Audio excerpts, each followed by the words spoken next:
This is module 6 of chapter 2. In this module, we have discussed about the inverse interpolation methods. In previous modules, we have discussed several interpolation methods, and all these methods are used to find the value of y for a given values of x from a table of values of x and y. But the inverse interpolation is different. In inverse interpolation, we have to determine the value of x for a given values of y from a table of values of x and y. That means we have to determine the values of independent variable for the given values of the dependent variable y. A very few number of inverse interpolation methods are available in literature. In this module, we shall discuss about 3 inverse interpolation methods. First, we consider the inverse interpolation method based on Lagrange formula. The Lagrange interpolation formula of y on x is y equal to summation I equal to 0 to n wx into yi whole divided by x minus xi whole into w dash at xi.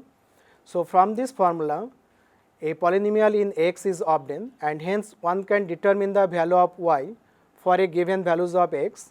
Now, we interchange x and y in the above formula, and we obtain the following formula. That means, we get the value of x which is equal to summation I equal to 0 to n wy into xi whole divided by y minus yi into w dash at xi, and which can be written as summation I equal to 0 to n li yi into xi, where y is called the Lagrangian function on y. The explicit form of li y equal to y minus y0 into y minus y1 up to y minus yi minus 1 into y minus yi plus 1 up to y minus yn whole divided by yi minus y0 up to yi minus yi minus 1 into yi minus yi plus 1 up to yi minus yn, and wy equal to y minus y0 up to y minus yn. So, it is easy to observe that this formula gives the value of x when the value of y is given. This formula is known as Lagrange inverse interpolation formula. The concept of this formula is simple, but practically this formula needs more arithmetic computation. So, this formula is not suitable for hand calculation, but it can be easily programmed for the computer users. This formula is illustrated with the help of an example. In the following table, the time and the corresponding velocity v of a particle moving with non-uniform velocity is given, and from this table we have to determine the time when the velocity of the particle becomes 2.75. So, for this case, the value of the variable v equal to 2.75, this is the value of the dependent variables, and the appropriate formula for this case is the time t equal to L0v into T0 plus L1v into T1 plus L2v into T2 plus L3v into T3, where the first Lagrangian function L0v is equal to v minus v1 into v minus v2 into v minus v3 whole divided by v0 minus v1 into v0 minus v2 into v0 minus v3. And after substituting the values of v0, v1, v2 and v3, the entire expression is equal to 0.64801. Similarly, L1v is equal to 0.75601 and L2v is equal to minus 0.56920 and L3v is equal to v minus v0 into v minus v1 into v minus v2 whole divided by v3 minus v0, v3 minus v1 into v3 minus v2. After simplification, we get the value of L3v equal to 0.16518. Thus, the required value of t, the time t is 0.64801 into 0, this is the value of t0, plus 0.75601 into 1, 1 is the value of t1, minus 0.56920 into 1.5, 1.5 is the value of t2, plus 0.16518 into 2, 2 is the value of t3. After simplification, this becomes 0.23257. So, this is the value of t when the velocity of the particle v is equal to 2.75. Now, we come to another inverse interpolation formula based on Newton's forward difference interpolation formula, but this formula is not the direct method, this is an iterative method. We know the Newton's forward difference interpolation formula as y equal to y0 plus u into delta y0 plus u into u minus 1 by factorial 2 into delta 2 y0 and so on, where the new variable u is equal to x minus x0 by h. From the second term of the right hand side, the above formula can be written as u equal to 1 by delta y0 square bracket start y minus y0 minus u into u minus 1 by factorial 2 into delta 2 y0 and so on. The last term is minus into u minus 1 into u minus 2 up to u minus n plus 1 into delta n y0 whole divided by factorial n and square bracket closed. Note that the value of u depends on the value of u. So, it is not possible to find out the value of u without the initial or starting value of u. The first approximate value of u is denoted by u1. By neglecting the second and higher differences, we obtain the first approximate value of u as u1 equal to 1 by delta y0 into y minus y0. Similarly, the second approximate value of u, that one is denoted by u2, is obtained by neglecting third and higher order differences. That means the value of u2 is equal to 1 by delta y0 whole into y minus y0 minus u1, that means the first approximate value of u into u1 minus 1 whole divided by factorial 2 into delta 2 y0. So, this expression gives the second approximate value of u and this is denoted by u2. Similarly, the third approximate value of u, that one is denoted by u3, is given by this expression. In general, the k plus 1th iterated value or k plus 1 approximate value of u is obtained from the following formula. That means u k plus 1 equal to 1 minus delta y0 square bracket start y minus y0 minus uk means the value of u at kth iterated value or kth approximate value into uk minus 1 by factorial 2 into delta 2 y0 and so on. And note that all the values of k plus 1 iteration is depends on the value of u of kth iteration or the kth approximate value.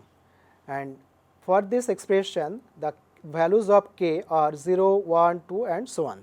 Now, this process is repeated until two successive approximation, that means the value of u at k plus 1 iteration and the value of u at kth iteration be equal to up to a desired number of significant figures. That means the absolute value of uk plus 1 minus uk is less than epsilon, where epsilon is a very small positive pre-assigned number. Once the value of u is obtained by iteration method, then from the equation x equal to x0 plus uk plus 1 into h, that means this expression x0 plus the kth plus 1 approximate value of u into h gives the final value of x. Now, this iteration method is illustrated by this example. So, based on the following table, we have to determine the value of x when y equal to 4.8. So, the previous methods, that means the approximate method or Newton iteration method is used to find the value of x when y equal to 4.8. Now, for the given table of values, we have constructed the forward difference table as follows. The first column represents the value of x, second column is the value of y, third, fourth and fifth column are the values of first difference, second difference and third differences. The red marked values are used in the formula. So, in this problem x0 equal to 3.0 and the step length h equal to 0.5. Now, we use the successive approximation method to find the value of u. The first approximate value of u, that means u1 is 1 by delta y0 into y minus y0 equal to 1 by 1.5014. This is the value of delta y0 whole into 3.2 minus 4.6231. After simplification, this expression is equal to 0.1178. That means this is the value of u at the first iteration.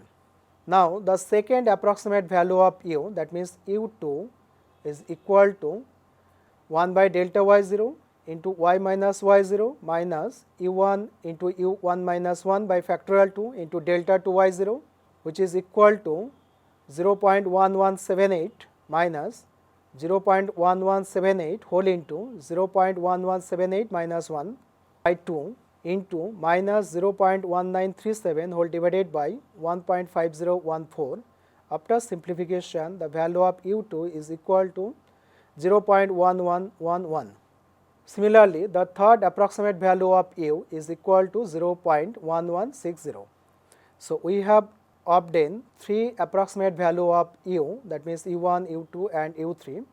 Using these values, lastly we can conclude that the approximate value of u is 0.1160. Thus, the value of x when y equal to 4.8 is given by x equal to x0 plus u3 into h, which is equal to 3.0 plus 0.1160 into 0.5, and after simplification the value of x is equal to 3.058. Thus, the value of x is 3.058 when y equal to 4.8. Based on the Newton's backward difference interpolation formula, we have derived another inverse iteration formula. The Newton backward interpolation formula is y equal to yn plus v nabla yn plus v into v plus 1 by factorial 2 into nabla 2 yn and so on, where v equal to x minus xn by h or x equal to xn plus vh. The value of the variable v can be obtained as v equal to 1 by nabla yn into y minus yn minus v into v plus 1 by factorial 2 into nabla 2 yn and so on. The last term is minus v into v plus 1 up to v plus n minus 1 whole divided by factorial n into nabla n yn. So, the value of v is obtained from the second term of the right hand side of the Newton's backward interpolation formula. The first approximate value of v is obtained by neglecting second and higher order differences, and that means the value of v1, that means the first approximate value of v is equal to 1 by nabla yn into y minus yn. The second approximate value of v, that one is denoted by v2, which is equal to 1 by nabla yn into y minus yn minus v1 into v1 plus 1 by factorial 2 into nabla 2 yn.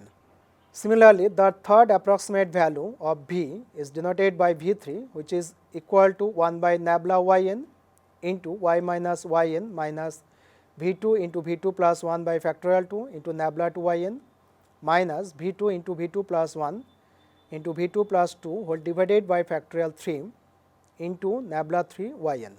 In general, the k plus 1 approximate value of v, which is denoted by v k plus 1, is equal to 1 by nabla yn into y minus yn minus vk k plus 1 whole divided by factorial 2 into nabla 2 yn, and the last term is vk plus 1 up to vk plus k whole divided by factorial k plus 1 into nabla k plus 1 yn, and this formula is valid for all k equal to 0, 1, 2 and so on. This iteration process repeats until two consecutive values of v becomes equal up to a desired number of significant figures. Finally, the value of x is determined from the equation x equal to xn plus v k plus 1 into h. So, using this formula we can finally obtain the value of the unknown variable x for a given values of y. So, we have discussed three inverse interpolation methods. One is called Lagrange inverse interpolation method, and other two are the iteration methods based on Newton's backward and forward interpolation methods. The inverse interpolation methods can be used to solve many other problems. Here we discuss inverse interpolation method to find a root of an algebraic and transcendental equation. The algebraic and transcendental equations appears in many problems in science and engineering. Now we discuss inverse interpolation method to find a root of an equation. The equation may be an algebraic equation or it may be a transcendental equation. Let f(x) equal to 0 be an equation and one of the roots, say xi, lies between a and b. That is f xi equal to 0 and a less than xi less than b. To find the root by inverse interpolation method, a table is to be constructed for some values of x between a and b. The first row of the table contains the values of x and second row contains the value of y, which is equal to f x. Now, if we use Lagrange interpolation method, then the arguments, that means the values of x, may or may not be equal spaced, but for Newton's method the argument must be equal spaced. Now, our problem is to find the value of x such that y equal to 0 and the value obtained by the iteration method, inverse iteration method or inverse formula based on Lagrange interpolation methods. The value of x is the desired root of the given equation. Now, the method is illustrated by considering an example. Here we consider an equation x cube minus 2x square plus 0.5 equal to 0. Our problem is to find a root of this equation by inverse interpolation method. Let y equal to f(x), that means the given equation, which is equal to x cube minus 2x square plus 0.5, and it is easy to verify that the one root of the equation lies between half and 3/4.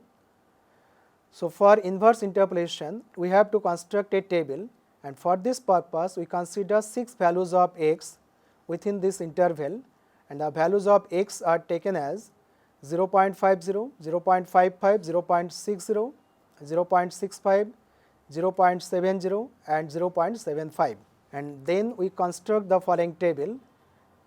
X and y, first row contains the values of x and second row contains the value of y. The value of y is calculated from the expression x cube minus 2x square plus 0.5. So, for this table of values we constructed a forward difference table, or we can say this is a backward difference table. The first column of this table contains the value of x, second column contains the values of y, third, fourth and fifth column contains the values of first difference, second difference and third differences. Since our problem is to find the root of the given equation, so for this problem the value of y is 0 and we have to calculate the value of x. The first approximate value of u, that means u1 is equal to minus y0 by delta y0. In this case y equal to 0, that so the formula for u1 is simplified as minus y0 by delta y0, and by substituting the values of y0 and delta y0, the value of u1 is finally 1.964636, and the second approximate value of u, that means u2 is equal to 1.938573. The third approximate value of u3 is equal to 1.939394. That means the third approximate value of u is taken as 1.939394, correct up to 6 decimal places. So, using these values we have the value of x as x0 plus u3 into h, which is equal to 0.50 plus 1.939394 into 0.05, because the value of h is 0.05. After simplification it is equal to 0.596970. So, this value, that means 0.596970 is the root of the given equation, correct up to 6 decimal places. Let f(x) be a function which is equal to 1 by 1 plus x square, and it is defined on the closed interval minus 3, 3. So, for this function the second degree interpolating polynomial is y equal to phi 2x equal to 1 minus 0.1 into x square. This is the second degree approximate polynomial for the function fx.